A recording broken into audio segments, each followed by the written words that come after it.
Good morning, leaders. Welcome back to science class today with me, Miss Puspita. What will we do today? Okay, as you know, this is our skeletal system.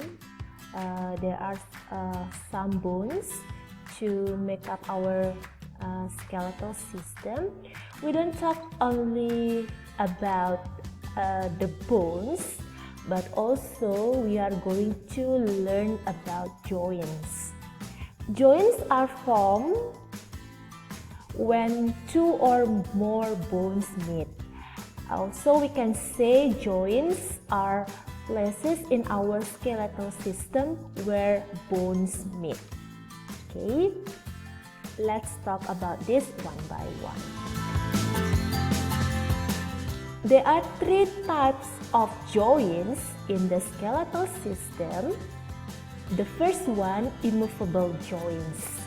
You can see here, skull is the example of immovable joint. These joints cannot move. Okay, and then the second one, we have slightly movable joints. It can be found in our backbone.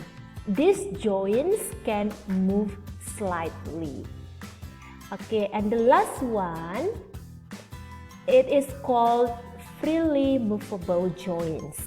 It can be found in our arms and also our legs. These joints can be freely moved. Okay, so we have three types of joint. Number one, immovable joints. Number two, slightly movable joints, and number three, freely movable joints. Okay, in freely movable joints that can be found in the arm and legs, these joints can be freely moved. I will tell you another example of freely movable joints that we have in the skeletal system. The first one is hinge joints, and the second one is ball and socket joints. What are they? Let's find out. Okay, this is about hinge joints. Hinge joints turn in one direction. Okay, you have to remember this. It only turns in one direction, like a door on hinge, like this, yeah. So it is only one direction. Where do we can find hinge joints in the skeletal system? First, in your elbow bones.